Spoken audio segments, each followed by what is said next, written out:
자, 오늘은 본문을 중심으로 하나님은 우리를 성공이 아니라 충성으로 부르셨다. 이게 굉장히 길어요. 또 어떤 사람도 거꾸로 해가지고 하나님은 우리를 충성이 아니라 성공으로 부르셨다. 그렇게 생각하실까 봐 옆에 있는 분으로 제목을 같이 한번 하겠습니다. 시작. 네, 우리 신일교회 교인들은 다 두뇌 명석한 줄로 믿습니다. 현대인들이 제일 좋아하는 단어 중에 하나가 충성이 아닌가 그렇게 생각을 합니다. 그런데 더 좋아하는 단어가 있다면 그건 뭐예요? 성공. 여러분 성공 좋아하세요? 저는 좋아하는데 여러분 안 좋아하세요? 여러분 실패를 좋아하시는군요. 여러분 성공은 누구나 좋아하는 그런 단어입니다. 여러분 그렇다면 성경에 성공이라는 단어가 나올까요? 안 나올까요? 제가 또 이렇게 물어보면 눈치가 빠른 분은 하나님은 우리를 성공이 아니라 충성으로 부르셨기 때문에 성공이 안 나올 거다. 이렇게 생각하시는 분들이 한 2명 있을 것 같습니다. 근데 여러분 제가 가지고 있는 그 프로그램에 보니까 성공이라는 단어가 2번 나와요. 성경에 2번 나오는데 자 여기 우리 간사님이 보여주시는데 우리 다 같이 읽겠습니다. 시작. 하나님은 교활한 자의 계교를 꺾으사 그들의 손이 성공하지 못하게 하시며 욥기에 한번 나오고 또 전도서에 한번 나옵니다. 10장 10절인데 시작. 철 연장이 무뎌졌는데도 나를 갈지 아니하면 힘이 더 드니라. 오직 지혜는 성공하기에 유익하니라. 성공이 나와야 안 나와요? 근데 그 수많은 단어 중에 딱 몇 번 나온다고요? 2번 나와요. 독특한 겁니다. 물론 2번 나왔다고 그래서 하나님이 성공을 원하시지 않는다 그렇게 말하면 그건 억측이죠. 그죠? 그러나 하나님께서는 성공보다는 원하시는 것이 있다라는 것을 오늘 본문이 우리에게 가르쳐주고 성경 전체가 우리에게 가르쳐주는 거예요. 여러분 성공이 무엇입니까? 성공은 내가 목적한 바를 이루는 게 성공이에요. 내가 원하는 것이 이루어지고 그것을 내가 성취하면 그것을 성공이라고 하는 거예요. 그러니까 사람들이 성공을 원하는 이유가 뭐냐면 원하는 것이 많고 그것을 성취하고 싶기 때문입니다. 여러분 그러나 오늘 이 본문이 우리에게 가르쳐주고 또 성경이 우리에게 가르쳐주는 것은 하나님께서는 성공이 아니라 우리를 뭘로 부르셨다?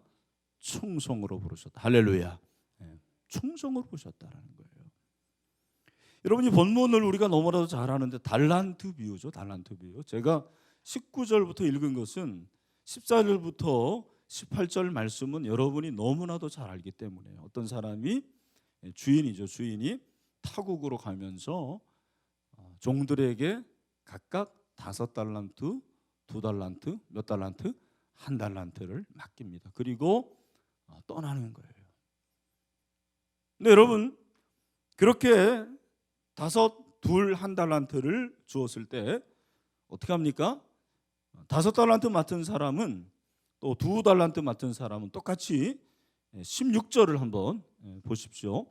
우리 16절 다 같이 시작. 5달란트 받은 자는 어떻게 해요? 바로 가서 그것으로 장사하여 또 5달란트를 여기 보니까 바로라고 이게 신속이에요. 신속성. 우물쭈물하지 않고 이 사람은 신속하게 갑니다. 그리고 남겼다고 그랬는데 이 남긴 것은 그냥 돈을 남겼다 그런 의미가 아니고 창조적인 일을 했다라는 거예요. 창조적인 사역을 했다. 여러분 창조적인 사역을 하시길 바랍니다. 늘 우리가 창조적이어야 돼요. 우리가 금요 기도에도 이렇게 같이 모여서 또 함께 청소년들과 함께 창조적이잖아요. 우리 교육자들에게 늘 제가 말하는 게 창의적으로 사역을 해야 한다는 것인데 여기 남겼다라는 게 그런 거예요. 창조적인 일을 했다라는 것입니다. 그렇게 5달란트, 2달란트 맡은 사람은 신속하게 그리고 자기의 모든 것을 다 동원해서 창조적인 일을 한 거예요. 그러나 한 달란트 맡은 사람은 어떻게 합니까? 우리 18절 말씀 다 같이 시작. 받은 자는 가서 땅을 파고 그 주인의 돈을 감추어 두었더니, 여기 보니까 돈을 감추어 두었다 그렇게 말하는데, 이거는 가장 안전한 방법을 택했다는 거예요. 시쳇 말로 안전빵이라고 그러잖아요. 안전빵. 그리고 이 사람은 구태의연합니다. 그런데 여러분, 오랜 후에 종들의 주인이 돌아와서 결산을 하죠. 회개합니다. 오늘 관심은 이거예요. 우리가 주로 관심을 가져야 될 것은 주인이 결산을 하는데 어떻게 합니까? 5달란트 받은 자가 와서, 이 사람은 몇 달란트를 가지고 오는 거예요? 10달란트. 몇 달란트를 더 가져왔어요? 5달란트를 더 가져옵니다. 그래서 10달란트를 주인에게 탁 드리는 거예요. 그랬을 때 주인이 뭐라고 합니까? 우리 21절 말씀 다 같이 시작. 그 주인이 이르되 잘하였도다 착하고 충성된 종아, 내가 적은 일에 충성하였음에 내가 많은 것을 내게 맡기느니 내 주인의 즐거움에 참여할지어다 하고. 아멘. 여러분, 여기 보면 주인이 제일 먼저 한 건 뭐예요? 칭찬해요. 잘했다. 잘했다 무슨 말이에요? 영어로 죄송합니다. Good job. 잘했다라는 거예요. 잘했다. 그리고 착하고 충성된 종. 여기 착하다라는 이 말은 네가 올바르다 그러면, 성경에서 말하는 착함은 올바름이에요. 우리나라는 요즘에 이 착하다는 단어가 다르게 사용되더라고요. 착한 게 뭐예요? 싼 게 착한 거더라고요. 착한 가격, 홈플러스. 네. 그죠? 홈플러스가 더 쌉니까? 이마트가 더 쌉니까? 그게 착한 거예요. 더 싼 게 착한 거라는 거예요. 그러나 여러분, 오늘 주인이 착하다 그 말은 무슨 말이냐면 네가 올바르 했다 그런 말이에요. 네가 참 올바랐다. 그리고 충성된 종이라고 그랬는데, 이 충성이라는 말은 무슨 말입니까? 이 충성이라는 것은 신실함을 말하는 거예요. 아, 네가 참 올바로 했고 신실했다라고 그렇게 칭찬을 합니다. 여러분, 오늘 그런데 2달란트 맡은 사람에게도 그렇게 칭찬을 하는 거예요. 야, 네가 잘했다. 착하고 충성된 종아. 그렇게 칭찬을 합니다. 여러분, 왜 주인이 이렇게 칭찬을 하고 그리고 착하다고 뿐만 아니라 네가 참 충성되다고 그렇게 얘기를 합니까? 여러분, 착하고 충성된 종아라고 한 이유는 아주 간단해요. 왜 그랬죠? 네가 충성했기 때문에. 그런데 충성한 것이 무엇에 충성을 했습니까? 성경에 보니까 적은 일에 충성을 했다고 그래요. 여러분, 주인이 이 종을 칭찬한 것은 그가 성공했기 때문이 아니에요. 많은 이윤을 남겼기 때문도 아닙니다. 대박을 터뜨렸기 때문도 아니에요. 네가 적은 일에 충성했구나. 적은 일에 충성했구나. 그래서 나는 너를 칭찬한다. 너는 참 올바른 종이다. 너는 참 신실한 종이다. 그렇게 말하는 것입니다.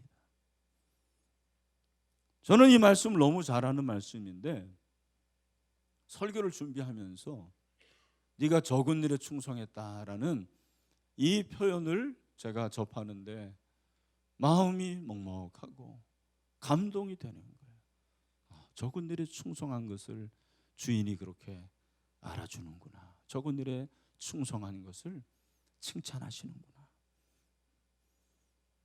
여러분, 적은 일에 충성한 것이 뭐 그렇게 대단한 일입니까?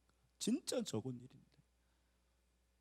그런데 주인은 칭찬하고 뿐만 아니라 상을 줍니다. 어떤 상입니까? 오늘 본문에 보니까 네가 주인의 즐거움에 참여할지어다. 그렇게 말하는 거예요. 여러분 여기 주인의 즐거움에 참여하다 그러면 무슨 말입니까? 이건 최고의 축복이에요. 여러분 종은 주인의 즐거움 뭐죠? 연회, 뱅귀시죠. 뱅귀에 참여할 수가 없어요. 시중만 드는 거죠. 멀리서 참 좋겠다. 그림의 떡이죠. 그런데 네가 나의 즐거움에 참여할 것이다.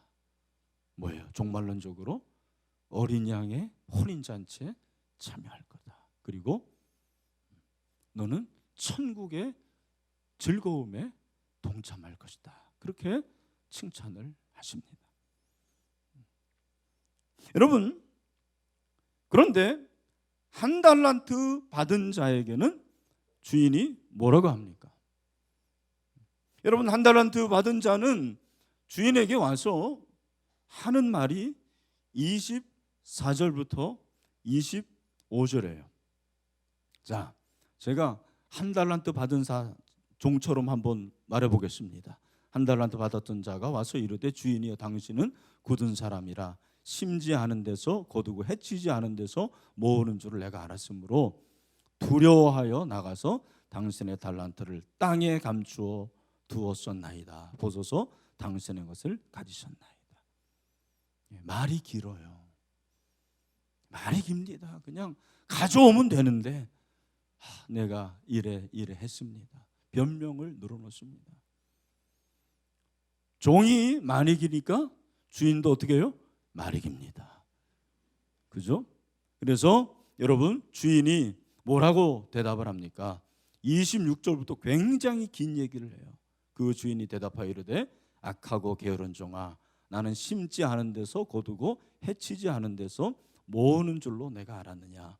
그러면 내가 마땅히 내 돈을 취리하는 자들에게나 맡겼다가 내가 돌아와서 내 원금과 이자를 받게 하였을 것이니라. 무슨 말입니까?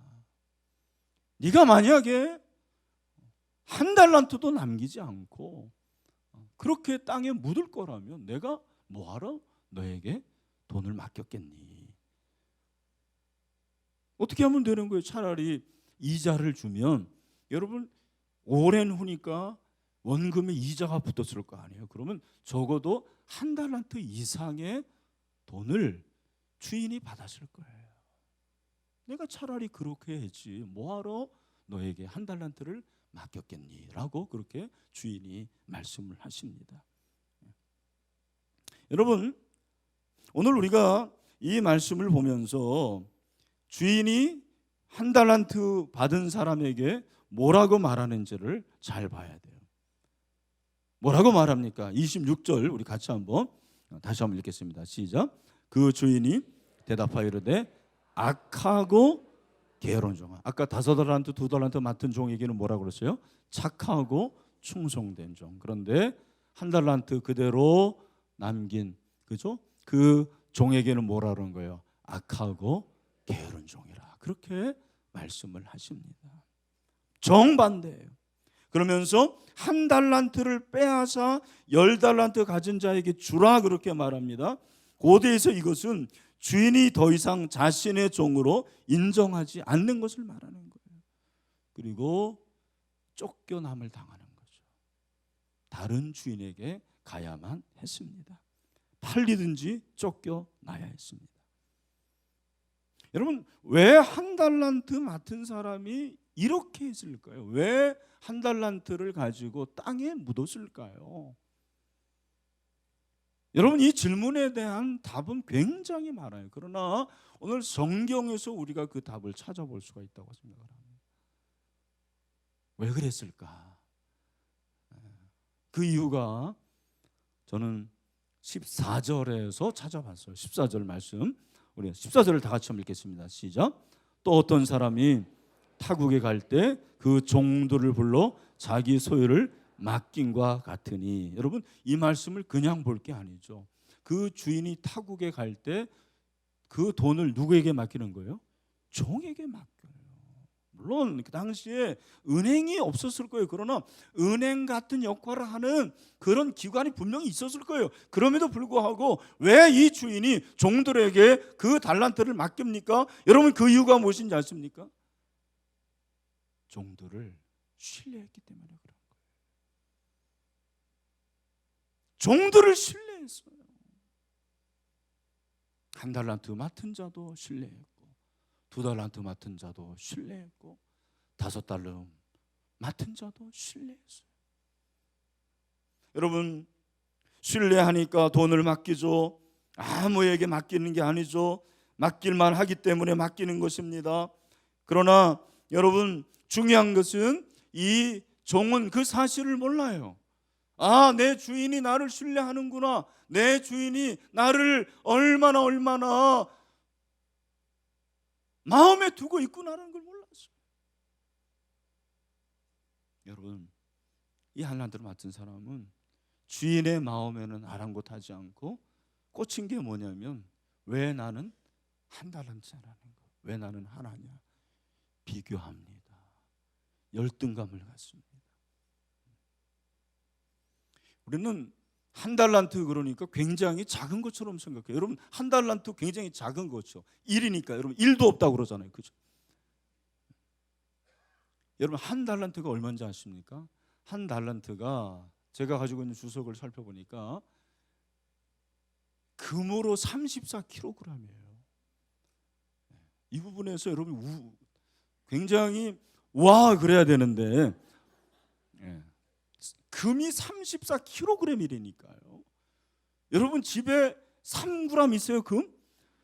우리 집에는 3g도 없어요. 34kg 한 20억 정도 된다는 거예요. 이제야 좀 반응이 오는 분들이 있네요. 네. 근데 여러분, 이것이 금으로 따지지 않고 임금으로 계산을 하면 어떻게 되냐면, 노동자 한 사람이, 장정이 20년을 일해서 벌어야 될 돈이에요. 다른 데 쓰지 않고. 이러니까 좀 감각이 오네요, 여러분. 왜냐하면 여러분, 제가 한번 계산을 해봤어요. 자, 요즘에 우리 최저임금 시급이 얼마예요? 이건 알아야지. 8,350원 맞아요? 네. 곱하기 48시간, 제가 계산해 보니까 일주일 40만 800원. 그걸 4주로 계산해 보니까 160만 3,200원.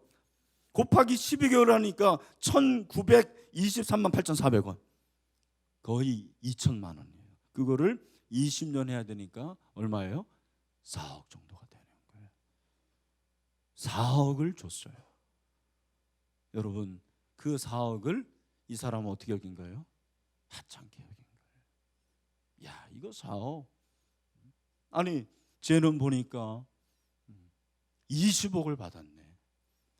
고장 나는 4억밖에. 내 옆에 있는 저 친구는 8억을 받았네. 그렇게 생각하는 거예요. 주인이 자기를 신뢰하고 자기에게 맡긴 것을 생각지도 않습니다.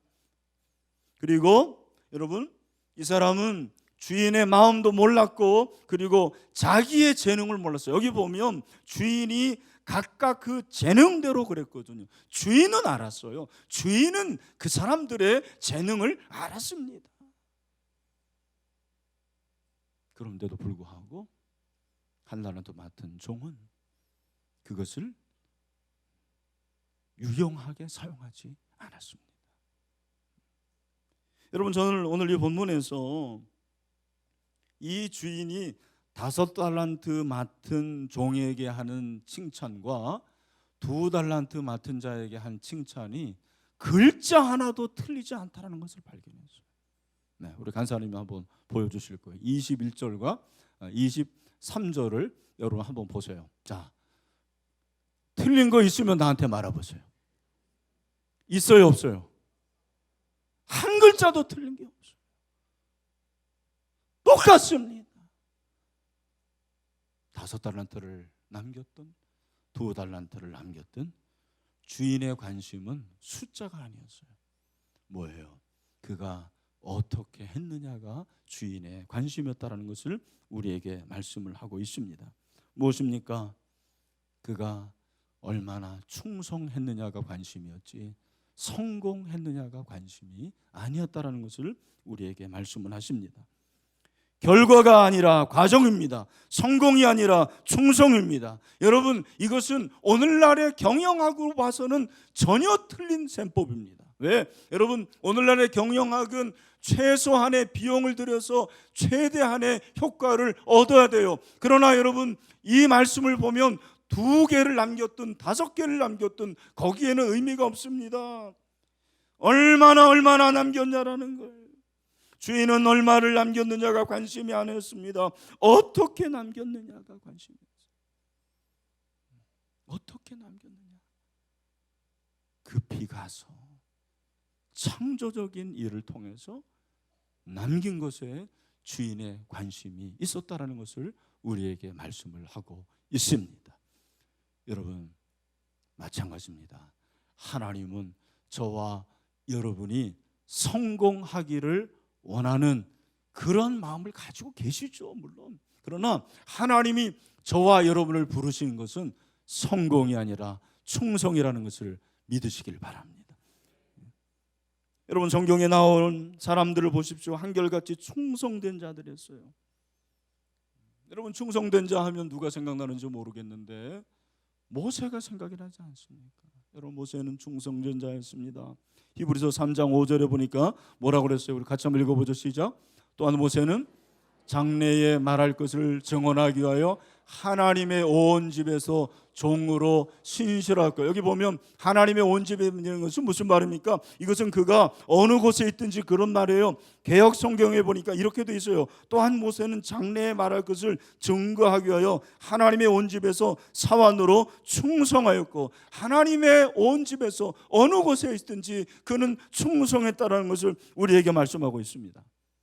뿐만 아니라 모세의 뒤를 이은 여호수아도 마찬가지죠. 여러분, 여호수아는 2인자였습니다. 그럼에도 불구하고 여러분, 여호수아를 어떻게 소개하느냐? 모세의 수종자라고 그렇게 소개를 하는 거예요. 수종자가 뭐예요? 종이라는 말입니다. 사환이라는 말입니다. 그러나 여러분, 여호수아는 어느 곳에 있든지 마찬가지로 충성했어요. 다니엘도 마찬가지입니다. 여러분, 다니엘도 충성했죠. 다니엘서 6장 4절입니다. 이에 총리들과 방백들이 국사에 대하여 다니엘을 고소할 틈을 얻고자 하였으나 능히 아무 틈 아무 허물을 얻지 못하였으니 이는 그가 충성되어 아무 그릇함도 없고 아무 허물도 없음이었더라. 아멘. 여러분, 모세 그리고 여호수아 뿐만 아니라 다니엘, 우리 주님도 충성하셨다고 했어요. 주님도 충성하셨어요. 여러분, 만약에 이 1달란트 맡았던 사람이 땅에 1달란트를 묻지 않고 1달란트를 가지고 장사를 했는데 하나도 못 남겼어요. 아니, 마이너스를 남겼습니다. 마이너스 1달란트. 그리고 만약에 주인에게 왔으면 그 주인이 그 종을 칭찬했을까요? 책망했을까요? 여기서 분위기가 달라지네요. 저는 몰라요. 저 개인적인 생각인지 모르지만 그래도 주인은 칭찬했을 것 같아요. 너 수고했다. 너 손해봤지? 마이너스 남겼지? 그래도 너 작은 일에 충성했어. 여러분, 사실 여기 이제 교사들도 있고 목자들도 있지만 교회에서는 목사님들이 그렇게 얘기하잖아요. 제가 어떻게 연초에 5명을 맡아가지고 3명을 남깁니까? 그게 교사입니까? 그게 교사예요, 여러분. 아니, 목자가 어떻게 목장에서 연초에 교회에서 6명을 배당해 줬는데 연말에 다 까먹고 2명만 남습니까? 그건 누가 하는 얘기예요? 이건희 목사가 하는 얘기라니까요. 근데 하나님 뭐라고 말씀하시는 거예요? 잘했다, 충성된 종아. 감동을 많이 받으시는 분들이 있는 것 같아요. 잘됐다. 그건 하나님이 하시는 말씀이라고 그랬어요. 저는 계속 뭐라고 그럴 겁니다. 네, 여러분, 하나님은 이건희 목사가 아니에요. 여러분, 하나님은 그럼에도 불구하고 여러분을 충성되이 여기신다라는 것을 잊지 마시길 바랍니다. 여러분, 성공과 충성의 차이가 뭘까요? 성공은 한 사람만 잘하는 게 성공이에요. 1등만 기억하는 게 성공이에요. 여러분 아시죠? 올림픽에서 우리나라는 금메달 안 따면, 은메달 따면 기억도 안 한대요. 그죠? 예, 그렇습니다. 뭉쳐야 산다 보십니까? 예, 뭉쳐야 찬다? 예, 거기다 금메달리스트 나오더라고요. 보니까 은메달리스트는 안 나와요. 여러분, 이 세상은 2등은 기억하지 않아요. 1등이 모든 걸 가져갑니다. 승자 독식이에요. 그래서 뭐라 그러죠? Winner takes all. 승자가 모든 걸 가져가는 거예요. 여러분, 성공은 승자만 가져가는 거예요. 충성은 한 명만이 아니고 100명이면 100명 모두 다 가져갈 수 있는 것이 충성입니다. 모두 다 잘 되는 거예요. 오늘 여러분들이 여러분의 삶에서, 여러분이 우리 신일교회에서 맡은 일에 충성하면 여러분 모두 다 승자가 될 수가 있습니다. 이것이 성공과 충성의 차이예요. 그래서 잠언 20장 6절에 보니까 많은 사람이 각기 자기의 인자함을 자랑하나니 충성된 자를 누가 만날 수 있으랴. 예수님이 충성하셨죠. 그리고 사도 바울은 우리에게 뭐라고 말합니까? 우리 고린도전서 4장 2절의 말씀을 같이 한번 읽겠습니다. 시작. 그리고 맡은 자들에게 구할 것은 뭐다? 충성이니라. 아멘. 여러분, 충성하시길 바랍니다. 마지막으로 오늘 양육과 훈련에 임하는 우리 훈련생들에게 말씀을 드립니다. 여러분, 왜 양육 받으시죠? 모르시네. 제자 훈련 받으려고 그러는 거예요. 아셨어요? 네, 우리 교회는 기승전 뭐예요? 제자 훈련. 제자 훈련 받으시길 바랍니다. 근데 여러분, 그렇다면 왜 제자 훈련을 받습니까? 제자 훈련을 받는 이유가 뭐예요? 여러분, 제자 훈련을 받는 이유가 1차적으로는 내가 삶의 변화를 경험하기 위해서 그렇다고 생각을 해요. 그리고 제자 훈련을 받는 이유는 거기에서 끝나는 것이 아니고 다른 사람을 세우기 위함이에요. 그런데 그것이 무엇이냐면 사실은 사명을 감당하기 위함이라는 거예요. 충성하기 위함이라는 것을 우리에게 말씀하고 있습니다. 그래서 여러분, 이 제자 훈련은 하프타임이에요. 하프타임.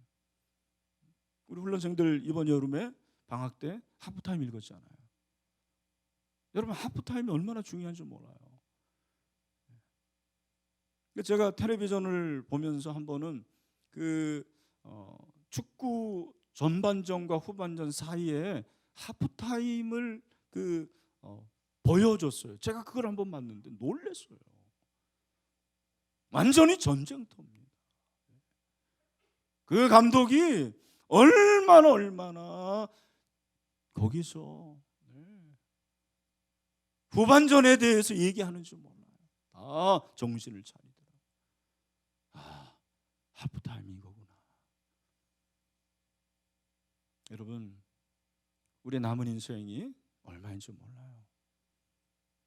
근데 저는 여러분의 남은 인생이 훈련을 통해서 정말 그리스도를 닮아가고 누군가에게 그리스도를 전해줄 수 있는 그런 하나님의 사람들이 될 수 있게 되기를 주님 여러분을 축원합니다. 그런 사람이 돼야 돼요. 인생의 전반부는 우리와 성취와 획득과 배움과 돈벌이에 집중합니다. 그러나 우리의 후반전은 정말 충성하여서 하나님의 일을 감당할 수 있는 그런 사명자들이 되기를 주님의 이름으로 축원합니다. 그걸 위해서 우리를 부르신 줄로 믿습니다. 그러니까 우리는 죽도록 충성하라는 거예요. 계시록 2장 10절이 우리에게 말씀을 하시죠. 우리 마지막으로 이 말씀을 한번 보겠습니다. 시작. 너는 장사받을 고난을 두려워하지 말라. 볼지어다 마귀가 장사 너희 가운데서 몇 사람을 오게 던져 시험을 받게 하리니 너희가 10일 동안 환난을 받으리라. 내가 죽도록 충성하라. 그러면 내가 생명의 관을 내게 주리라. 아멘. 여러분 말씀 마무리하면서 제가 한 가지 이제 우려가 되는 것은 우리 청소년들이나 젊은이들은 하나님이 성공으로 부르신 것이 아니고 충성으로 부르셨구나. 그러니까 나 성공 안 해도 되겠구나. 여러분 그게 아닙니다. 제가 정말 중요한 걸 가르쳐 드릴게요. 여러분 충성하다 보면 성공할 날이 옵니다. 이게 중요한 거예요. 여러분 제 목회에서 충성과 성공이 항상 갈등이었어요. 내가 성공하는 목회자가 될 것이냐 충성하는 목회자가, 여러분 두 가지가 같이 갈 것 같잖아요. 그렇지 않습니다. 여러분 성공하는 목회자가 되기 위해서는 충성하지 않을 수도 있어요. 아니 충성하지 않고도 얼마든지 성공할 수 있는 거예요. 근데 그때마다 하나님은 저에게 충성을 말씀하셨어요. 물론 제가 충성하는 것도 하나님이 보실 때는 참 부족한 거죠. 그러나 작은 일이라고 그러셨잖아요. 충성을 선택했을 때 하나님께서 나머지는 책임져 주셨습니다. 저의 고백입니다. 우리 여기 학생들 학업에 충성하세요. 그러면 하나님께서 성공을 책임져 주십니다. 여기 직장인들 여러분의 직장의 일에 충성하십시오. 그러면 하나님께서 언젠가는 성공을 줄 줄로 믿습니다. 여기 사업하시는 분들 여러분의 사업장에서 충성하세요. 그러면 하나님께서 여러분의 사업을 책임져 주십니다. 우리 교회도 마찬가지입니다. 여러분 우리 교회가 충성스러운 일꾼들이 참 많아서 감사해요. 우리 장로님들이 충성스럽고 우리 교육자들, 우리 130개 목장의 목자들, 그리고 우리 교사들이 얼마나 충성합니까? 하나님께서 우리 교회를 축복해 줄 줄로 믿습니다. 그런 복이 넘치게 되기를 주님의 이름으로 축원합니다. 우리 옆에 있는 분들 같이 한번 다시 한번 하나님 우리를 성공이 아니라 충성으로 부르셨습니다. 할렐루야. 여러분 충성하여 하나님께 칭찬받는 하나님의 사람들 되시기를 주님의 이름으로 축원합니다. 아멘.